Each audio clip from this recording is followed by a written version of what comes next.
Major announcements today amongst the PGA golf tournament in regards of changing some dates, including the Masters being in November. That's right, the Masters in November. And then, of course, you have, with golf here in the state of Utah and how does that change things. We are absolutely privileged and pleasured to have I hope I get his title right because I don't want to screw this up, but I'm going to try it again. It's the Executive Director of the Utah Golf Association, Jacob Miller, joining us here on the Full Court Press. Mr. Miller, thank you for your time. Yeah, absolutely, guys. Thanks for having me. Hey, so let's start here with the announcements that have came out about about this Utah Golf Association, or excuse me, not with Utah Golf Association, with the PGA and the Masters being in November. Can they make that work, especially with the weather being as it is in November? Yeah, I tell you what, the surprising one out of all of that was the Masters being in November. I don't know if anybody's been to Augusta, Georgia that time of year, but it can be pretty brisk. So I'm interested to see how they pull that one off. I also think of all of them that one has the best opportunity to actually be played as is. I think the one thing we know about all of this COVID-19 stuff is that we don't know enough, and we don't know when things are going to happen and when they're going to change. So I look at that PGA Championship date in the first week of August as relatively aggressive, depending on how they want to host it, especially if they're thinking about getting spectators on that property. So I think that they can get it done, and if anybody can do it, it's Augusta National. The interesting thing about that golf course is it's actually a spring and fall golf course. They shut it down for a couple months in the summer and have no play. So really, I don't think that's outside of their normal wheelhouse in terms of when their club would operate. But mixing a little football with the Masters is, for a sports fan who's pretty deprived right now, that's kind of an exciting prospect.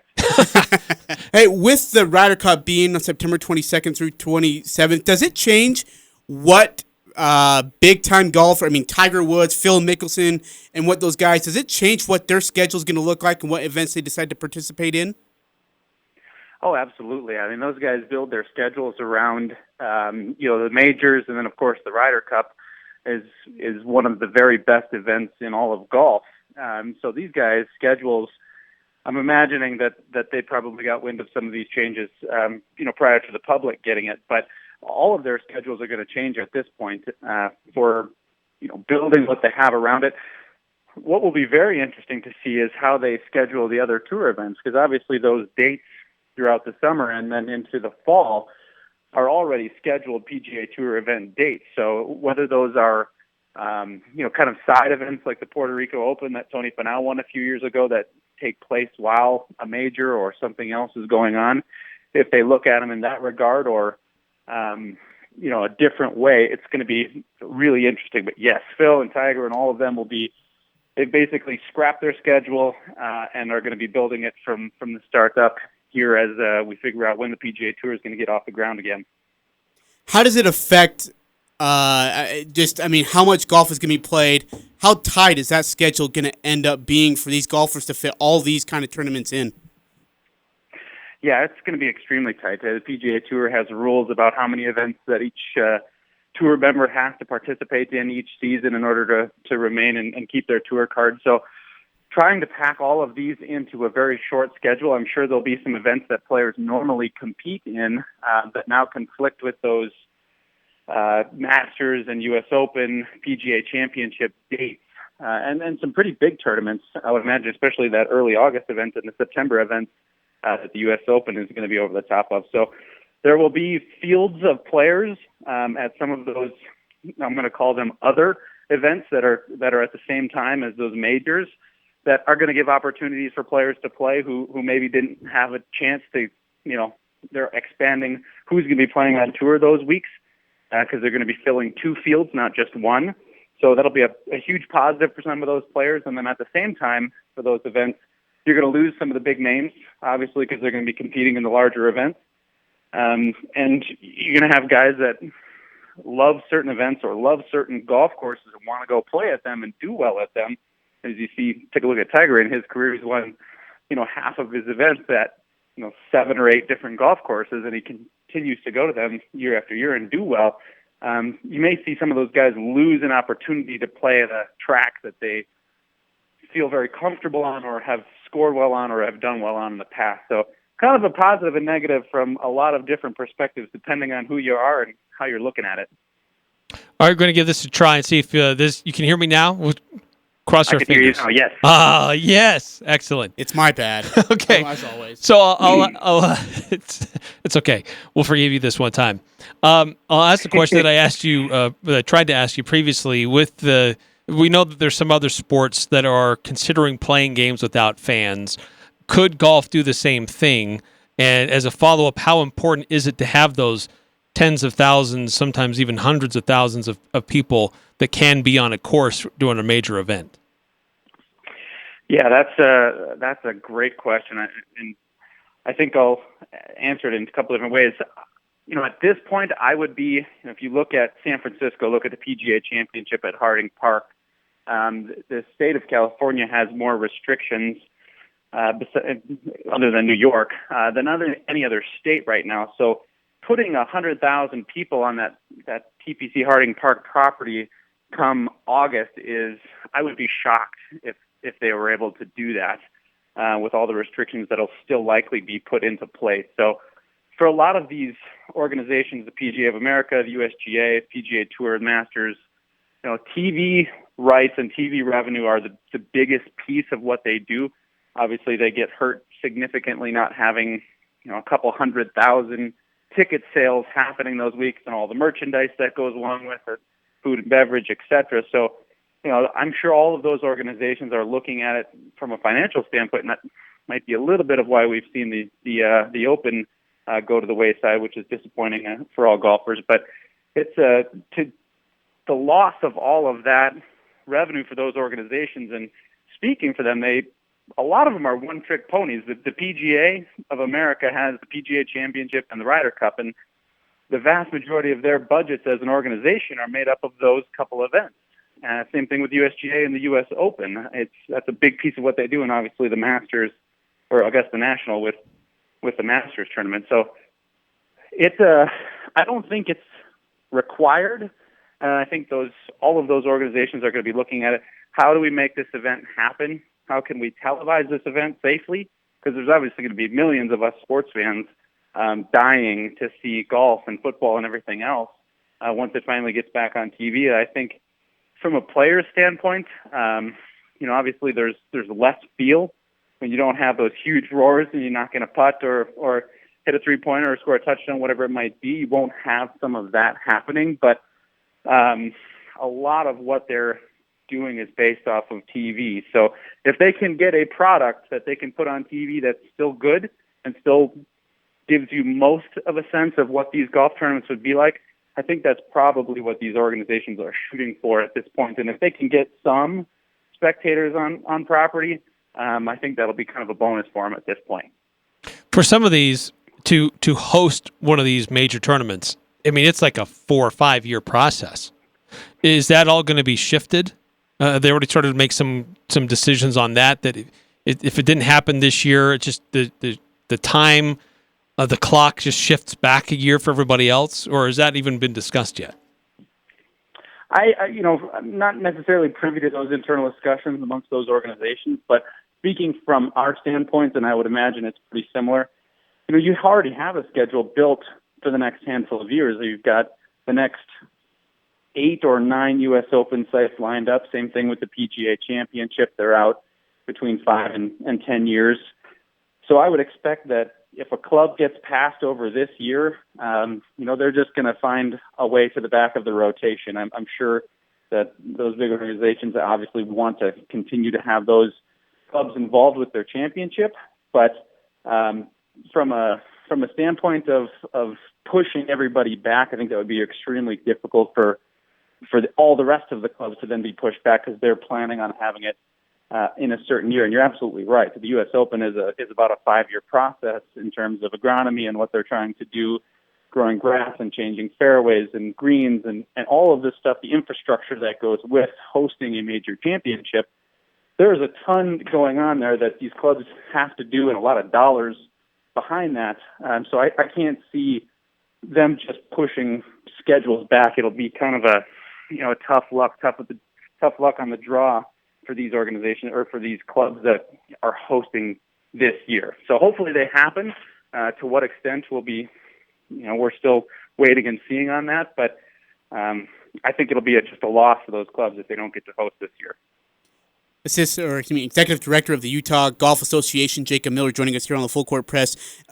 Mr. Miller, let me ask you, what is the situation like in Utah with golfing? I've seen responsible golfers going out, staying 6 feet apart, golfing in separate carts, being smart about the situation.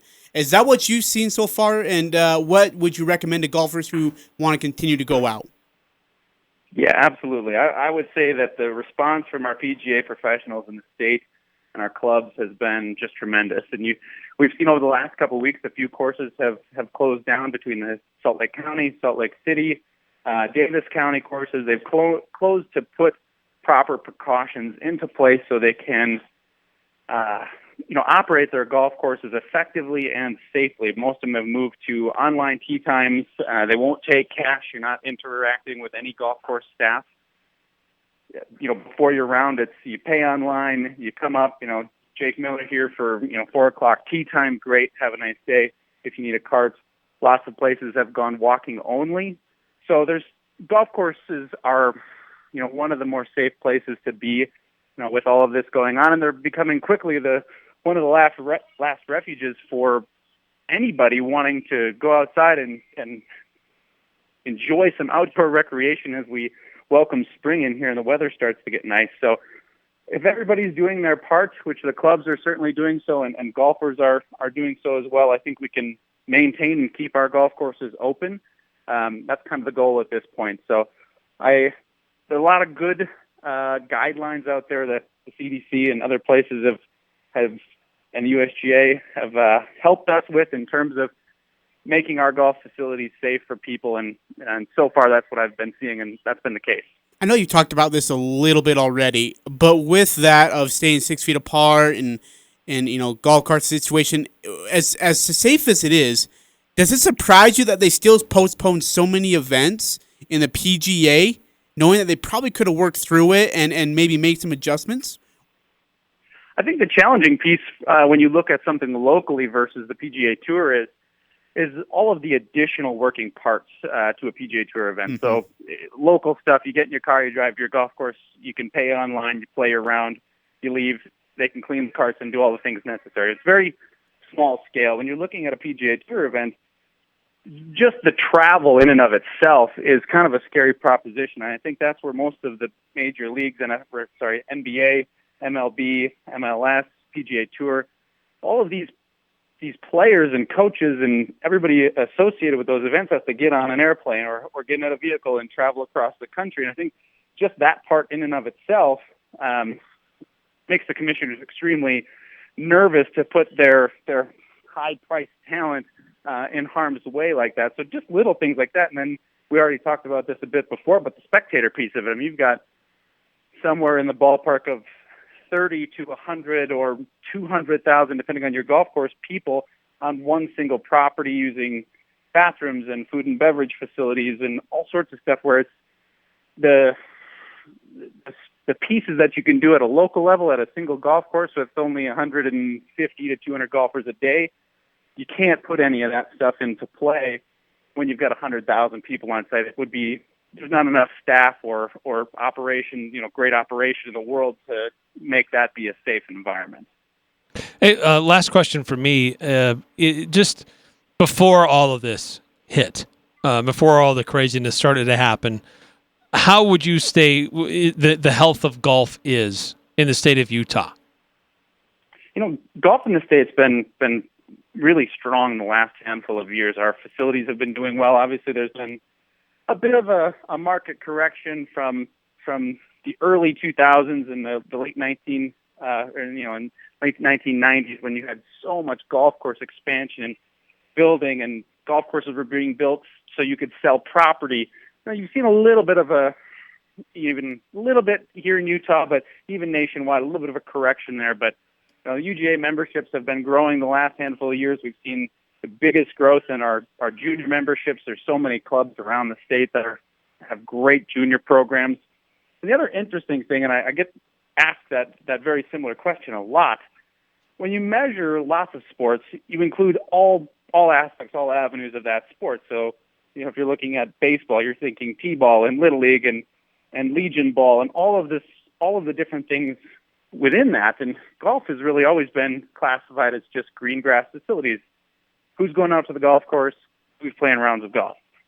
But the big piece that you've seen growth the last handful of years is we call it entertainment golf. So things like Top Golf and Drive Shack and organizations like that golfers are coming to, and people are picking up a golf club and swinging and hitting a golf ball for the first time that never have before, but they're doing it in a different avenue than traditional green grass golf. So if you factor that stuff in, I mean, golf is certainly on a correct trajectory, preceding all of this stuff, of course. And then final question from me, how can people keep up to date with the Utah Golf Association to look up, courses that are open or things that they can do to be able to, if they want to go golfing? Yeah, or when tournaments start happening again. Yeah, absolutely. Public schedule is on our UGA website under the Play tab, public schedule. In terms of how you can keep yourself safe, we've got a number of articles from the USGA and other resources on our website that if you're nervous about venturing outside and getting on a golf course, some little helpful tricks and tips to keep you safe while out there. I would encourage, if people want to get out and they're comfortable getting out and playing, like I said, I'm very proud of the PGA pros in the States and all the things that our facilities have done to help keep golfers safe. So if you're one that feels comfortable getting out there, we'd certainly recommend doing so. Enjoy some of the decent spring weather that we're having. He's the executive director of the Utah Golf Association, Mr. Jake Miller. Thank you so much for your time, Jake. That was really good stuff. Greatly appreciate it. Let's do it again soon. Anytime, guys.